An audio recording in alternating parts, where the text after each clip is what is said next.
Oh, man. I used to be on top of the world, brother. All-pro quarterback 4 years running. Voted the sexiest Texan in 2004. Yeah, man, I beat out Dennis Quaid and Matthew McConaughey, for Christ's sake. Yeah, so I drank a few beers now and then, popped the occasional pill. That's nothing compared to what the team quacks should shoot me up with just so I could play. And sometimes I just need to numb the pain, know what I'm saying? My biggest vice was speed. No, not meth, buddy, adrenaline. I blew every penny I had on the fastest cars I could find. Just so you know, I'm a damn good driver. If that asshole I was street racing hadn't sideswiped me, I never would have crashed. And that poor girl'd still be alive. That's right. That's right. It's his goddamn fault I shattered my leg in 6 goddamn places. So I had a few drinks in me, so what the fuck? I drive drunk better than I do sober anyway. Of course, couldn't play worth shit after that.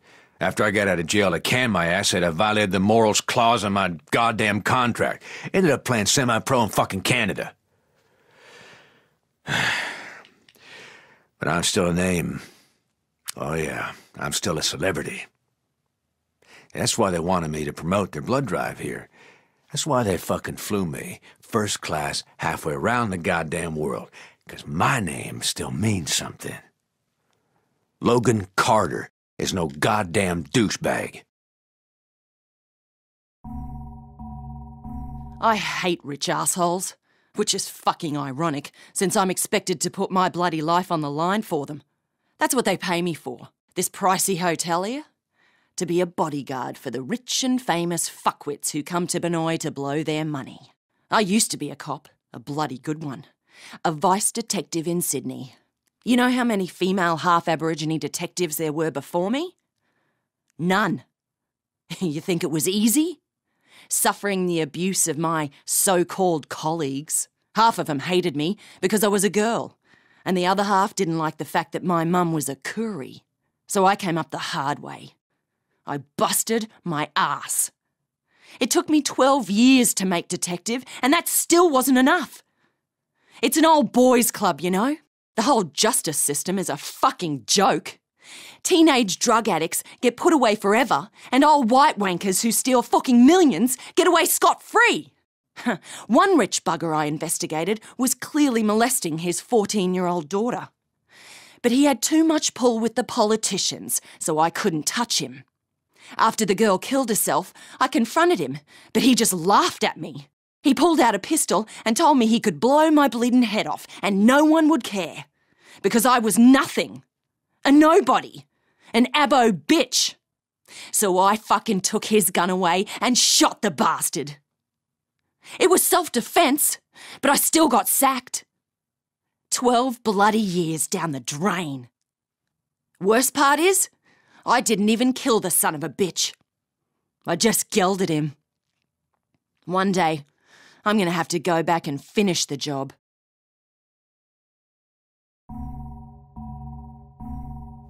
My father was a very great man, a chief inspector for the Hong Kong police.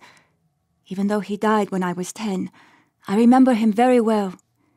He was killed by an enforcer for the Wo Xing Wo triad, and I told myself then that I would follow in his footsteps and honor his memory.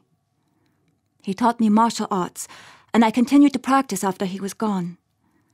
After finishing at the top of my university class, I joined the Hong Kong police and was chosen as part of the first all-female anti-organized crime squad.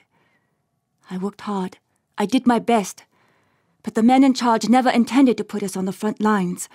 They didn't train us the way they promised they would. They didn't believe any of us women were up to the task. We were only for show. Instead, my superiors sent me here, to this resort, to this front desk, to be an informer, to spy on wealthy Westerners. My father would not be proud of me. This work dishonors his memory. But I will do as they ask, for I am a patriot. But I know I am capable of much, much more. I just need the opportunity to prove myself.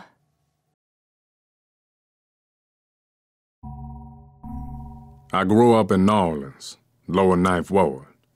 My daddy went to prison when I was 2. That's where he died. Angola. Mama didn't ever recover from that. Just drank and did crack and any random motherfucker who didn't smack her around too bad. My nana the one who raised me. She run a washateria. We lived in a little shotgun house on Burgundy. From the time I was 10, man, I want to rap. I was into old school freestyle rap, and I'd be kicking ass at them battles, bruh. But man, just couldn't catch a break. Nothing caught on. So, one Halloween, I come up with "Who Do You Voodoo, Bitch?" Just as a motherfucking joke, you know? Went right to the top of the hip-hop charts like a motherfucking rocket. And suddenly, I was famous. Going to the Grammys, hitting the parties. Man, I had bitches up to yin yang. And for the first time in my life, I was making money. Shit. I was spending it as quick as I was getting it. I thought I'd made it, you know what I'm saying? That gravy train wasn't never gonna end. So I did another song, and another song, and nothing hit. Nothing fucking hit. Song after song, and ain't nobody give a shit. It's been 10 years, man. Yeah, I can still get gigs, but all they want me to do is, "Who do you voodoo, bitch?"